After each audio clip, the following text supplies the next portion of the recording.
weighed over 640,000 kilograms when fully loaded, stood as tall as a 6-story building, and had wings that stretched wider than the length of a football field. It was powered by 6 engines and supported by 32 wheels. Its Ukrainian name, MRIYA, literally meant DREAM, and to many in the aviation world, it was exactly that a flying dream turned into reality. But dreams are fragile, and in the early days of war, the skies that once carried this mighty bird turned hostile. The Antonov AN-225 was destroyed during the Russian invasion of Ukraine in 2022, in an attack that shocked aviation enthusiasts across the globe.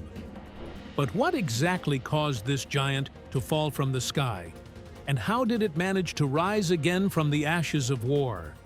Could the legend really return to life? Let's find out.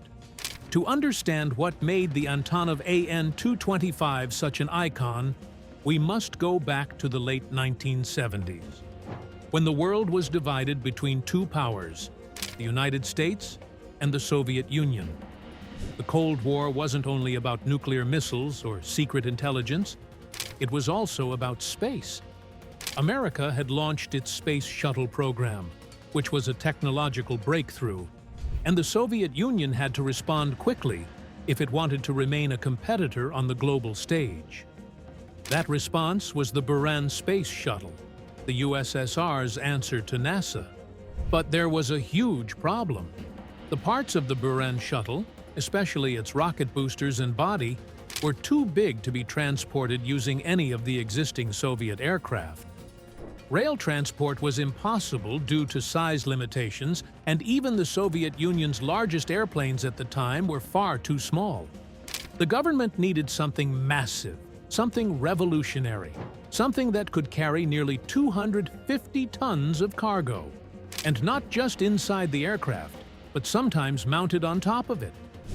That challenge was given to the Antonov Design Bureau in 1984, a legendary aviation company based in Kiev, Ukraine. They had already started building rockets, orbiters, and advanced launch systems like the Energia rocket and the Buran space shuttle, but they needed a way to move those massive machines from one location to another. This is where the idea of the Antonov AN-225 was born. The goal was very clear. The new plane had to carry a maximum payload of 231,838 kilograms. That's over 511,000 pounds, more than the weight of 100 fully grown elephants. The plane needed to do this both internally, inside the cargo hold, and externally, on its back. It also had to be able to operate from any runway that was at least 3,500 meters, or about 11,500 feet, long. To meet this urgent demand, the Antonov Design Bureau turned to a familiar platform, the Antonov AN-124 Ruslan, which was already one of the largest aircraft in the world. But even that monster was not enough. They had to make something even bigger, even more powerful, and they had to do it fast. The lead designer was Viktor Tolmachev, a man already famous for his work on the AN-124. To create the AN-225, his team stretched the AN-124 by adding more sections to the fuselage, both at the front and the back. They also redesigned the wing to include a larger center section, which made room for 2 more engines. The AN-124 had 4 engines, but the AN-225 would need 6. These were Progress D-18T turbofan engines, each capable of generating over 50,000 pounds of thrust. The tail had to be changed as well. Instead of one vertical fin like on most airplanes, the AN-225 had 2, placed at the ends of a horizontal stabilizer. This twin-tail design helped to control the wake turbulence created by huge objects that might be strapped to the top of the aircraft, like the Buran orbiter. The first flight of this new giant happened on December 21, 1988.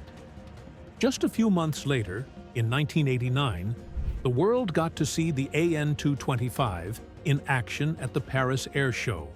where it showed off by carrying the massive Buran shuttle on its back.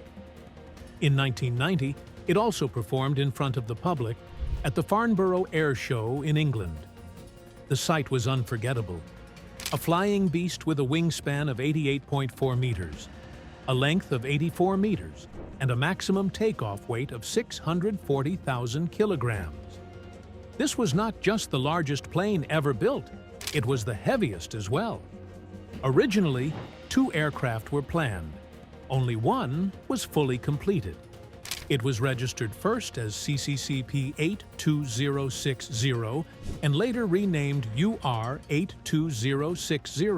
It could carry 250,000 kilograms inside the cargo hold or 200,000 kilograms on top of the fuselage. It could even carry objects that were up to 70 meters long, about the same as a football field.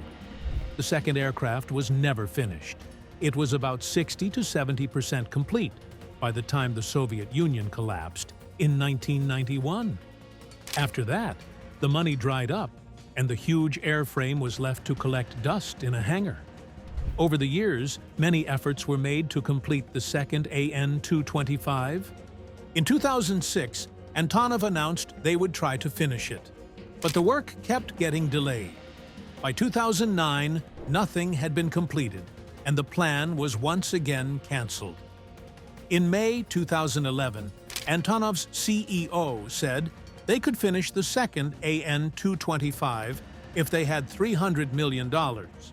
He said it would take 3 years to complete if they received the funding. But it never happened.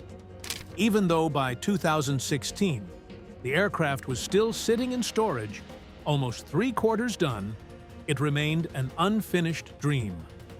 Over the years, different countries showed interest. In 2017, the Aerospace Industry Corporation of China made headlines. Their president, Zhang Yusheng, said they had been talking with Antonov since 2009 and wanted to turn the second AN-225 into a platform for launching satellites. Their idea was to fly the aircraft up to 12,000 meters, or nearly 40,000 feet, and launch satellites from there. But experts quickly raised concerns. The parts needed for the plane came from many places, including Russia, and due to the growing tensions between Russia and Ukraine, this cooperation was seen as unlikely. Even though China had the technology to build those parts themselves, the project was eventually shelved. Let's look at the design features that made this aircraft so special. First, the cargo hold was huge, 1,300 cubic meters, or about 46,000 cubic feet.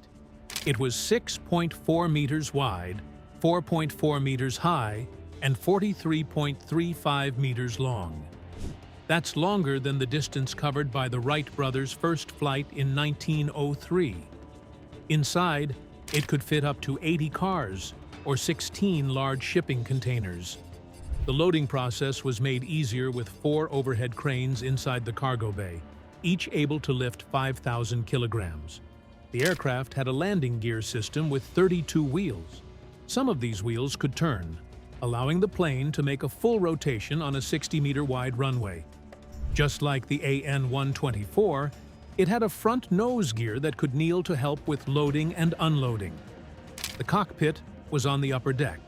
It was nearly identical to that of the AN-124, except for the added controls for the 2 extra engines. Behind the cockpit were rest areas for the crew, including beds, allowing for long-haul missions. Even when fully loaded, the AN-225 could fly non-stop across the entire United States, from New York to Los Angeles, without needing to refuel. Originally, the maximum gross weight of the AN-225 was 600 tons. Between 2000 and 2001, the aircraft underwent upgrades costing $20 million. These included a reinforced floor, which increased the weight limit to 640 tons. That's 710 short tons. This made it heavier than even the Airbus A380, the largest passenger plane ever made. The A380 had a landing weight of 591.7 tons during testing. which was still less than the AN-225. Over its lifetime, the AN-225 became more than just a cargo plane. It became a symbol of what human engineering could achieve. It amazed people wherever it went. Pilots, engineers, and aviation fans all over the world admired its size, its power, and its elegance in the air. In many ways, it was not just a machine. It was a legend. For many years, the AN-225 served its original mission of carrying the Buran space shuttle and its components, flying across the vast territory of the Soviet Union.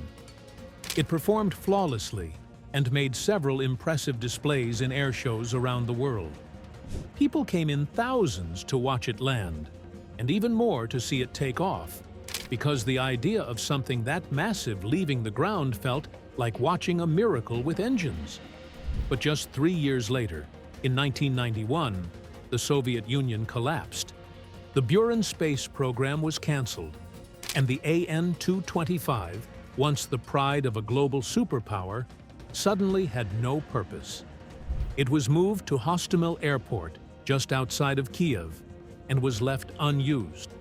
From 1994 to 2001, the plane sat abandoned. Its engines removed, its wings dusty, and its future uncertain. Many thought it would be scrapped, forgotten, left to rot as another relic of Cold War competition. But dreams have a way of coming back. In 2001, as the world of air cargo began expanding rapidly, Antonov made the decision to bring the AN-225 back to life. After being restored and modernized, it returned to the skies in 2002. Now it wasn't carrying space shuttles, it was carrying everything else. The AN-225 transported power station generators, 150-ton industrial equipment, and emergency supplies for humanitarian missions. It even delivered COVID-19 medical aid during the 2020 pandemic.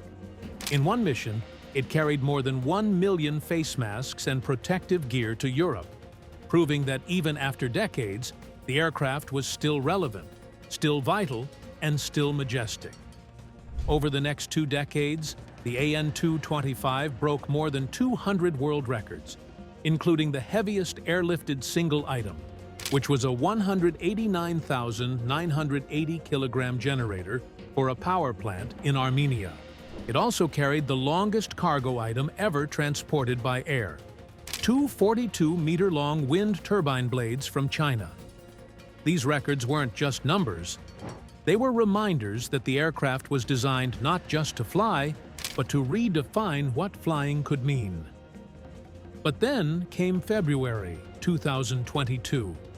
As Russian forces invaded Ukraine, one of the first battles took place near Hostomel Airport. It was a strategic location, and during the fighting, the hangar that housed the AN-225 was bombed. On February 27th, satellite images and ground reports confirmed what aviation lovers feared. The Maria had been destroyed. Flames had consumed the front of the aircraft. Its wings were torn apart. Its tail was blown open, and its once proud engines, symbols of innovation, were now silent and burned. Ukrainian officials confirmed the damage, and Antonov's engineers wept, saying they had lost a national treasure. The loss sparked global mourning. People from over 60 countries shared photos, stories, and memories of seeing the plane. Thousands posted online, calling for its restoration. At first, after the destruction, all that remained was blackened metal and shattered glass. The nose cone had been blown apart. The cockpit melted into an unrecognizable frame.